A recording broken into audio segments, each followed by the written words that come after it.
Thanks for clicking on the video. And here on our Mimic, we are going to showcase an old Marvel comic book. This is What If, issue number 39. This was published in 1983, so 4 decades old. This is titled, What If the Mighty Thor Battled Conan the Barbarian? So how cool is that premise? I'm going to do a 100% flip through of this comic book in 4K so you can read along with me, and we'll check it out. It was fun reading it in the past, and now I'm a little bit older. I think I get a little bit more out of it as I know these two characters a little bit better. So let's get this cover, this comic book out of the protective bag. Welcome to the channel where we munch on multiple nerdy things from board games to Dungeons & Dragons, comic books to toys, video games on Saturdays, and gamer snacks on Sundays. We also do monthly giveaways, and for the joyous summer months of June and July, we're going to do a pair of authentic TSR D&D products. I'll put a link down below how you could win this awesome prize. If you're watching this in the future, I'm sorry you missed out. You could click our main channel page for our current giveaway. And if you do enjoy the video you're about to watch, hopefully consider hitting that like and subscribe. It's free to you and helps us out on the channel. Thank you for watching. And of course, we see our two main characters battling it out. On the back, yeah, it's going to be advertising for old Atari game. I'm not sure if I played this one. All right.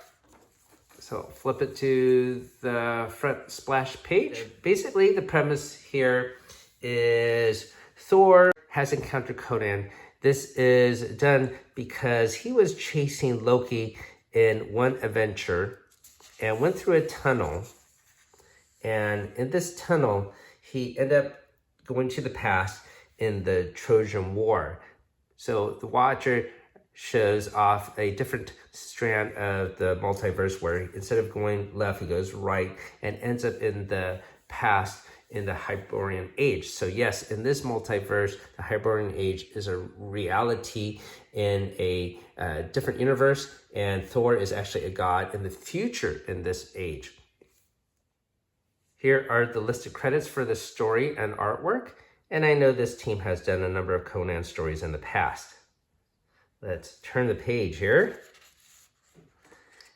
And so when Thor goes through this tunnel, he basically loses his memory. So when he encounters some soldiers here, he's asking like, hey, what land is this? And meanwhile, in a separate story, Conan was actually trying to escape some soldiers. So we see him here trying to escape from these soldiers by tossing some rocks down a cliff. And Thor is caught in the midst of this. So he thinks of, Thor thinks of Conan as some scoundrel, which of course he is, and decides to do battle with him. Till I have plummeted thee into dust. Conan says he looks like an azure. Back off, fellow. I have nothing against your kind. But Thor, of course, being champion for good, even innately without his memory, decides to tackle Conan here. And so they have some clashes between the sword and the hammer. At first, it looks like Conan's going to get the upper hand, but then Thor disarms Conan. Conan decides he doesn't need his sword, he's going to pick up a rock and tosses this huge boulder at Thor. They end up grappling each other and fighting hand to hand. Thor tosses Conan, and he is impressed. I've never known strong a war, even among my own iron-hearted countrymen. Who in Mitra's name are you, man? So, of course, Thor does not know because he has lost his memory. So, Conan's suitably impressed and basically thinks of him almost as an equal. So he stops the fight and states, oh, you could join me on my adventure. And Thor decides, hey, maybe that might be a great idea. So the two go on a side adventure led by Conan. And Conan, of course, wants to go thieving to get loot, to sell off, to get coin, to drink and whatnot. That is typical of Conan. And Thor actually joins along with him.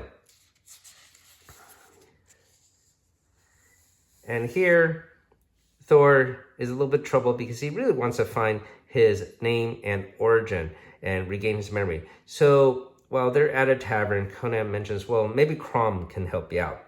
So they decide to visit Crom, of course, a god in a warring age, and lives atop a mountain. While they're trying to go up there, they encounter some wild boars, and Thor ends up using a sword to kill one of them. He, of course, wanted to use his hammer first, but ends up slaying these boars with a sword. So here's the mountain where Crom lives. They start to climb all the way up, and they encounter Crom. Thor is in Crom's lair by himself, and he asks his question, who am I, basically? So Crom is very upset, though. He states that he knows who Thor is and tells him, basically, you are a deity in the future. However, I am supposed to be the deity of this age. Crom is very upset that Thor has traveled into the past to perhaps take influence away from Crom. However, when Crom reveals this knowledge, Thor's memories come flooding back. So what does Crom do? Well, Thor tries to attack Crom with his hammer, but Crom grabs it, actually. He's able to hold it and tosses it away. You can see it zooming away. Thor returns back to Conan a little bit defeated, as he now has lost his hammer, but at least he has regained his memory. So now they have another quest in searching for his hammer. Meanwhile, one of Thor's arch villains, a sorcerer, Thor,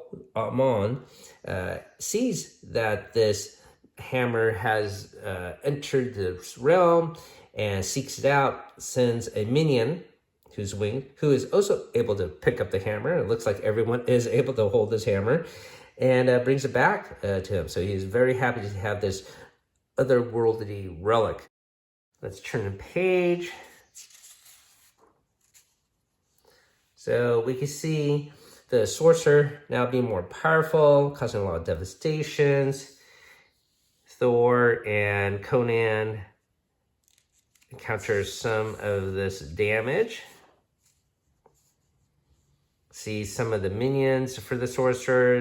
They attack them. And of course, they find the lair of the sorcerer, who of course has a damsel in distress tied up.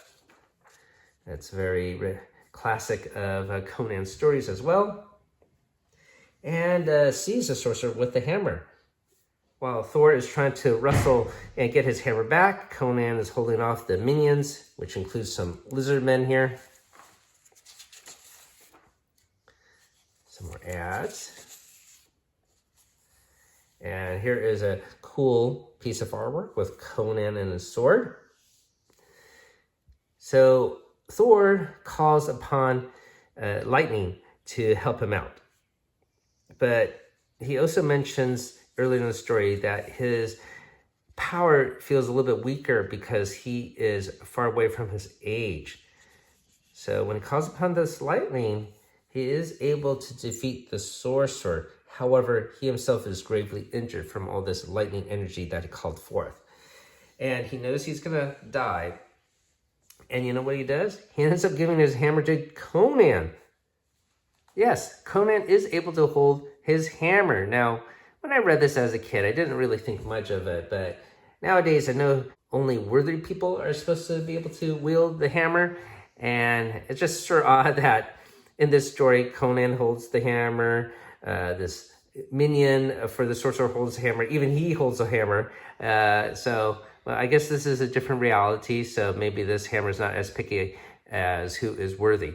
Anyways, Thor ends up dying in this reality.